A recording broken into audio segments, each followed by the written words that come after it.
አሁን ይሄንን የምነግራችሁ እኔ በጣም ጎበዝ ሴት ነኝ። አይኖ አውቀዋለሁ። ስለ ራሴም ቲክቶክ ላይ መጥቻ አውርቼ አላውቅም። እንደዚህ ሆኛለሁ ተጎድቻለሁ ምናምን ብዬ አውርቼ ምንም ብዬ አላውቅም። ብዙ ጊዜ ስንጣላ ኦኬ ዋርኒንግ ሰጠኝ። ቁስል ስላሳየው መሰለኝ ስንጣላ ላይቬን ነው የሚያዘጋው፣ ስንደባበር ላይቬን ነው የሚያዘጋው። ከዛ ከኔ ጋር መታረቅ ሲፈልግ ላይቬን ያዘጋዋል። ከዛ ሂጄ ለምነዋለሁ። በዛ ሰዓት ማንንም ማቀሰ የለም። ላይቭሽን ማጥፋት እችላለሁ አንቺን ከቲክቶክ ይለኛል፣ ያስፈራራኛል፣ ይዝትብኛል ምናምን። ማዘሩ ታውቃለች፣ እህቱ ታውቃለች፣ ሁሉም ያውቃሉ። አንድ ቀን ግን አውርቼ አላውቅም። ስለሚወደኝ ነው ብዬ ነው ማስበው፣ ፍቅር ነው ብዬ ነው ማስበው። ገባችኋ? ቤተሰቦች ቀድሞ ያለቀሰ ሁሉ ተበዳይ አይደለም። የጃኒን ህይወት ላለመበጥበጥ ሪሌሽንሺፕ ላለመበጥበጥ ዝም ብዬ ነበረ። ብዙ ነገር ዝም ብዬ ተቀብዬ ነበር። አሁን ግን እያንዳንዷን ነገር በማስረጃ አሰማችኋለሁ። ይሄ ጎንደር ሆና ደውላ ያወራች ነው። ስሙትና ቀጥላለሁ።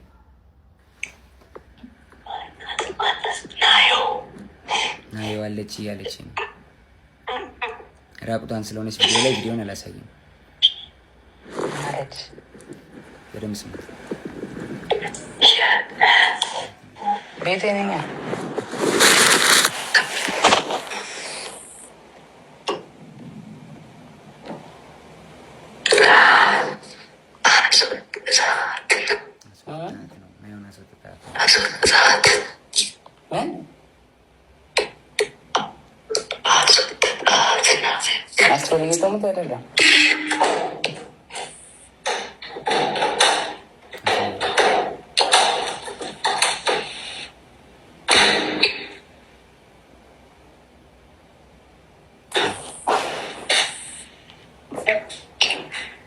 ሰው እንዳይሽ ስታሳይ ኖረ ማንም የለም ብቻ ነው።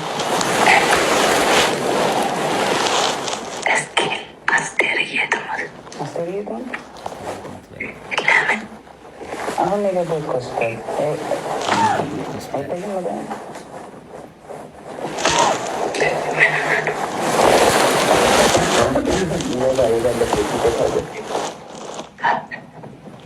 ወባ እግዚአብሔርን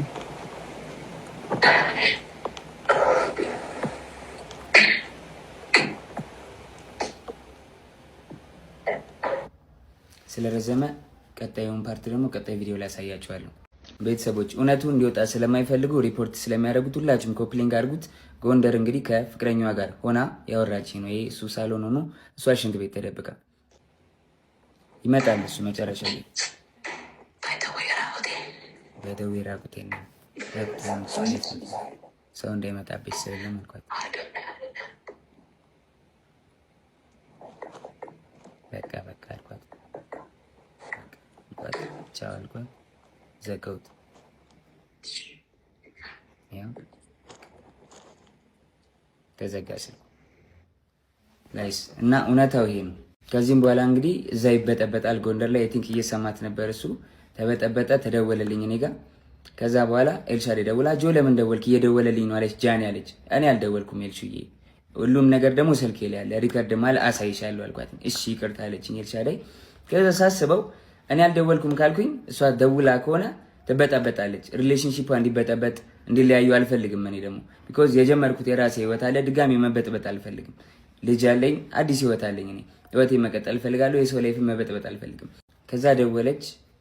እሱም እየሰማህ ነው ምንድን ነው አለችኝ። መበጠበጥ ስላልፈለኩ ውክልና ሰጥቻታለሁ። የባንኪን መኪና የገዛሽ ጊዜ 1 ሚሊዮን ብር ሰጥቻት ነበር። እስር ቤት በነበርኩበት ሰዓት ትራንስፈር ማድረግ ስለማልችል 1 ሚሊዮን ብር ከባንኬ ላይ ውክልና ሰጥቻት እንትን ብላ ነበርና ውክልናው አልተነሳም። ጃኒ አይ በቃ ውክልናው እንድታነሽልኝ ነው ብዬ ዘጋሁት ስልኩን ማለት ነው። እስከዛሬ ድረስ አንተን የደወልከው ምናምን ለምን ትላለህ ምናምን ስባል ዝም ያልኩትኝ የሷ ሪሌሽንሺፕ ላለመበጥበጥ ነበር፣ ይሄን ነገር ላለማውጣት ነበር። ግን በዚህ ልክ በዚህ ርቀት ልክ እኔን ለመጣል ትሄዳለች ብዬ አስቤ አላውቅም። ሜቢ ፎሎወሯ ያኛው ስለተዘጋ ይሄኛውን ፎሎ ለማስደረግ ሊሆን ይችላል። ግን በዚህ ልክ እኔን አታክ ለማድረግ መሄድ የለብሽም ጃኒ። ሌላው ደግሞ የተለያዩ ምስሎችና ቪዲዮዎችን ይዞ በመውጣት ጆን ዳንኤል እንደዚህ አድርጎኛል፣ እንደዚህ አቁስሎኛል፣ አይደለም ሴት ልጅ ወንድ ልጅ እንደዛ አላረግም። እኔ እናትና አባቴ ካዩዋቸው አመት ከ6 ወር አልፎኛል።